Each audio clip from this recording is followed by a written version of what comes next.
Good afternoon, YouTube, and welcome to the Piper Report. So I had an interview with Zoo on Politica in the past, and I know before that I've also stated this a few times, and my opinion was that the Democratic Party is branching off into separate entities, the progressive wing and the Democratic centralist wing. And even the Democratic centralist wing really don't align that near the center anymore. They are also moving slowly to the left. Even the GOP, primarily Republicans, are moving over to the left. So it seems like the whole political establishment is slowly averting their political ideology to a more left-wing manner. But anyways, with the Democrats here, I predict that the Progressive Party would break up the Democratic Party, because the progressives, you have like Bernie Sanders and Liz Warren. The Democratic centralists, you have like Chuck Schumer and not Pelosi. I don't know what you put Pelosi besides a psych ward. She should be in a psych ward. She is definitely regressive mentality, but she's really not hardcore progressive either. So, but anyways, a new poll was conducted that said most Dems will consider a third-party presidential candidate in 2020 because they are sick of the Democratic establishment, of the Debbie Wasserman Schultz colluding with Hillary Clinton to screw over Bernie Sanders. The Democratic Party, locked in a power struggle between liberals and progressives, has more to fear from the rise of a third-party candidate in 2020 than the GOP. An iCitizen survey released Monday found that most Democrats, 60%, were likely to consider voting for a third-party presidential candidate in 3 years, a pair which is 29% of Republicans. Among unaffiliated voters, the figure was 76%. The online survey of 1,176 adults, which weighted responses to align with U.S. Census demographic benchmarks, comes with the Democratic Party establishment grappling with its rising left wing. That split was exemplified by the hard-fought 2016 primary between former Secretary of State Hillary Clinton and Bernie Sanders, a progressive favorite. With news of a petition to draft Bernie Sanders for president, many groups are looking to create a new party and make a run in 2020. Now that is interesting here. Bernie will be too old. People don't think that. I know the Young Turks actually were trying to defend having Bernie Sanders run again. He'd be the perfect candidate, but I still maintain that I don't think you can trust Bernie Sanders. I don't think he has integrity. If he's willing to give up everything he stood for, give up all of his principles to endorse the antithesis of everything he claims to be against, then he doesn't have any principles. You cannot give up your principles that easy and expect them to be principles. Not only that, he is getting up there. So it all depends. I mean, 3 years from now, he'll be what, 83, 84?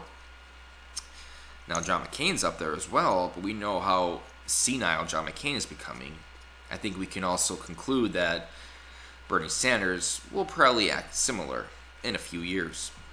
I know people want to get Liz Warren as a Democratic nominee, but that I also think is really foolhardy because she's also a fraud. I've told the story many times before, but I will reiterate quickly here. It deals with the reason why Trump called her Pocahontas. She claimed to be from the Cherokee tribe. Well, when she worked for Harvard, she wrote down that she was part Native American on her application. 2 Cherokee women came down from the Northeast to match their DNA against hers to determine if there was any type of similar mitochondrial DNA characteristics. Well, Elizabeth Warren denied. She refused to do a DNA test. And then, not too long after, she changed her ethnicity from Native American to white. If that doesn't really ascertain what kind of fraud she is, I don't know what will. And I bring that up too because what she accuses Trump of doing, she does herself. She really is a bully in the Senate. People like, oh, you're sexist for saying that. No, if you watch her, she is, and she is a fraud.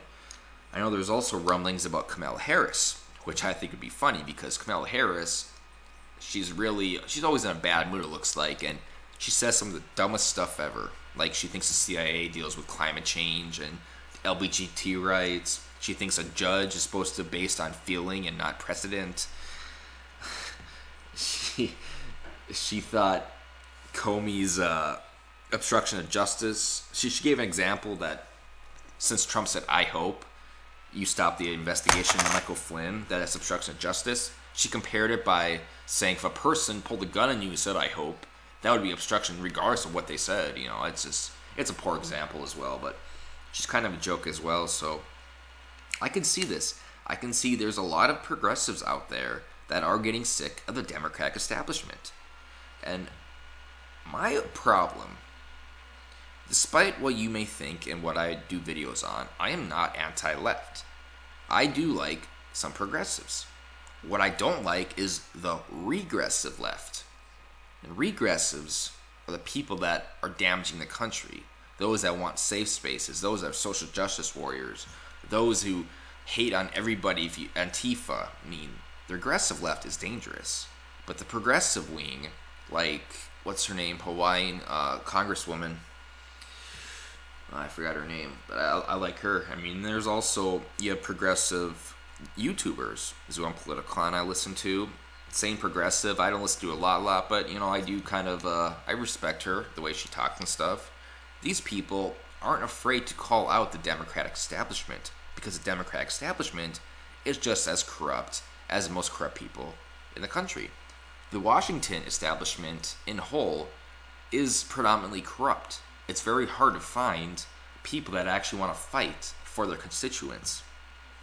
So, third-party candidates, I think, will be the future. And I think the progressive wing, the Democratic Party, will be the first to see this happen. They are slowly breaking apart. The poll had good news for Bernie-crats, Libertarians, and Greens. 70% of those surveyed agree that third parties are necessary and that two major parties do not represent them well.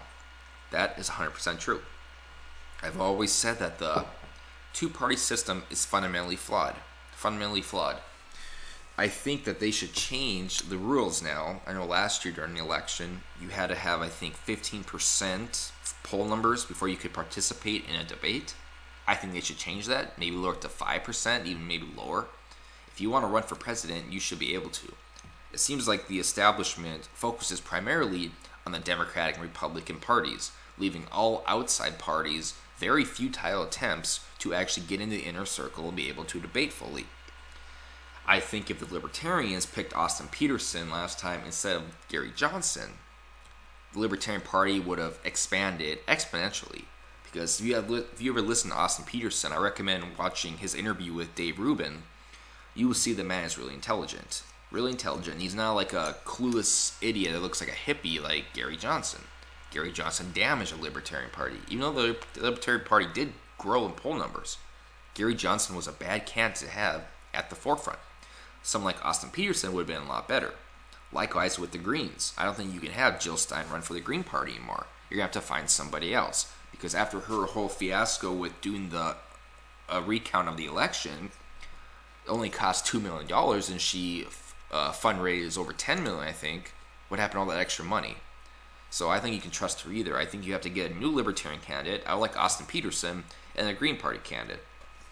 Austin Peterson might be running for Senate, though, I heard, so I have to do more research into that. But I could see this, and I would agree with this. The fact is that our two major parties, Republicans and Democrats, no longer fight for their constituents. They no longer fight for the American people. All they care about is staying in power. All they care about is getting their special interests and their lobbyists and supporting them. And this is not unusual. With people in power, a lot of people in power always become corrupt. There's just a philosophical common sense here. When you're in a position of power, you grow to like that power. You don't want to lose that power. So I understand the psychology behind it and why they want to stay where they are. But I think that it doesn't help us. They only want to do stuff in their own self-interest. It doesn't help us at all. And that's why I like Rand Paul. And that's why I like Mike Lee. Those are people that you can tell they want to follow the Constitution. They want to do what's best for their constituents and not for themselves. Alright, where was I?